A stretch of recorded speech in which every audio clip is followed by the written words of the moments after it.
हरे कृष्णा, राधे राधे। जगत के पालनहार भगवान श्री लक्ष्मी नारायण की कृपा आपको और आपके समस्त परिवार को प्राप्त हो। आज के इस वीडियो में आप माघ मास के शुक्ल पक्ष में आने वाली जया एकादशी के दूसरे दिन यानी भीष्म द्वादशी, जिसे गोविंद द्वादशी या भीष्म द्वादशी या तिल बारस कहते हैं, तो आज आप इसका महात्म्य, पूजन विधि और परम पावन कथा को श्रवण करेंगे। यह परम पावन कथा श्रवण करने मात्र से मनुष्य को सुख, सौभाग्य, शांति और समृद्धि प्रदान होती है। यह द्वादशी अपने आप में रोग नाशक माना जाता है। भीष्म द्वादशी के दिन जल में काला तिल मिलाकर स्नान करने का बड़ा ही विशेष महत्व है। जो मनुष्य इस दिन जल में तिल मिलाकर स्नान करता है, उसके संपूर्ण रोग व्याधि आदि नष्ट हो जाते हैं।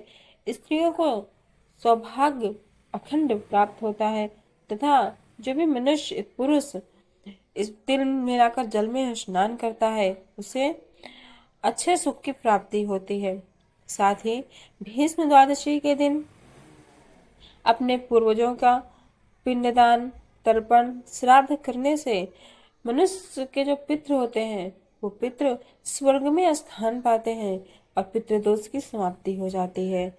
यदि आप किसी भी कारणवश पितरों के निमित्त श्राद्ध तर्पण नहीं कर सकते, तो आज के दिन यानी कि भीष्म द्वादशी के दिन तिल का हवन करें, तिल का दान करें। तिल से बने लड्डू और तिल से बने और भोज्य पदार्थ आदि आप दान करें, इससे भी आपके पितरों को शांति मिलेगी।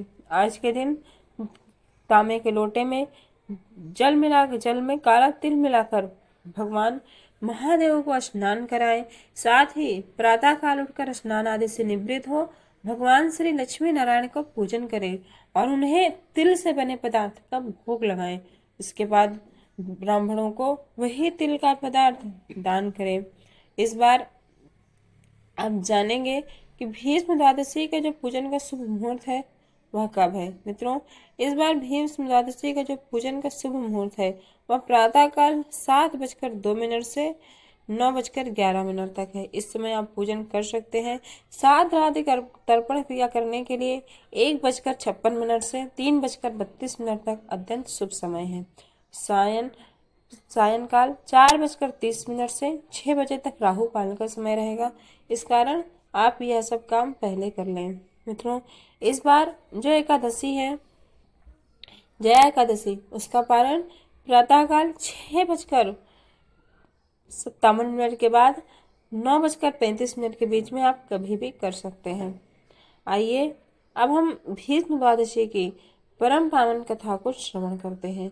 यह परम पावन कथा श्रवण करने मात्र से मनुष्य के सभी पाप नष्ट होते हैं और उन्हें भगवान श्री हरि विष्णु और पितृदेव का आशीर्वाद प्राप्त होता है। तो एक बार कथा श्रवण का पूरा फल प्राप्त करने के लिए कमेंट बॉक्स में जय श्री कृष्ण अवश्य लिखें और वीडियो को अभी तक लाइक नहीं किया तो लाइक कर लें।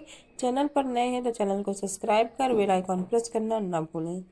राजा शांतनु की पत्नी गंगा, जो एक वचनबद्ध होकर राजा शांतनु से उन्होंने विवाह किया था, उनका एक वचन था कि उनके जितने पुत्र होंगे वो उनको अपने जल में प्रवाहित करेंगी और इस कार्य के लिए राजा शांतनु उन्हें मना नहीं करेंगे। यदि उन्होंने उन्हें मना किया तो उसी समय वो उन्हें छोड़कर चली जाएंगी।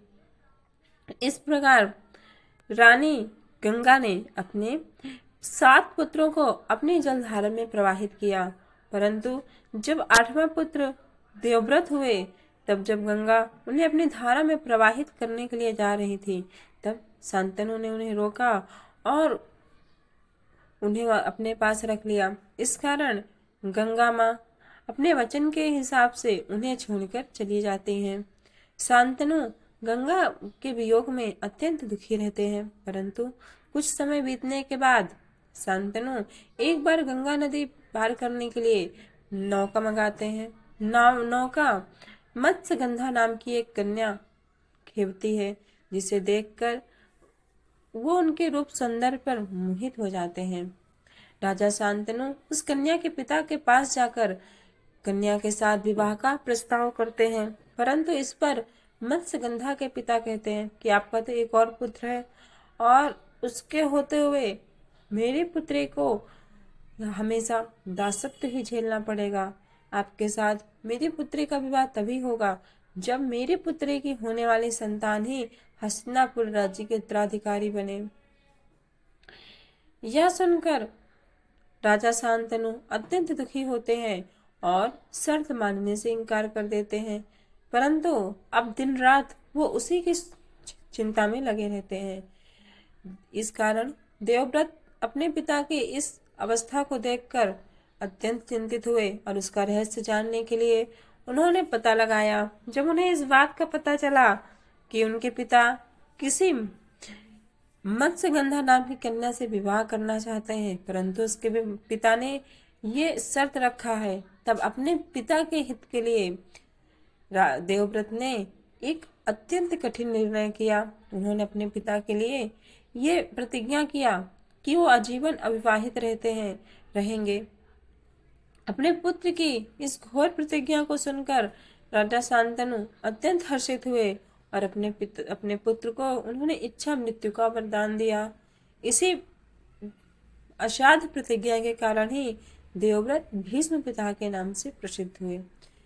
समय आने पर जब महाभारत का घोर संग्राम होता है तो भीष्म पितामह कौरव की तरफ से युद्ध कर रहे होते हैं। भीष्म पितामह अत्यंत युद्ध कौशल में प्रवीण थे, अतः भगवान श्री कृष्ण ने धर्म को जिताने के लिए भीष्म पिता के समक्ष शिखंडी नाम की एक स्त्री को खड़े करते हैं।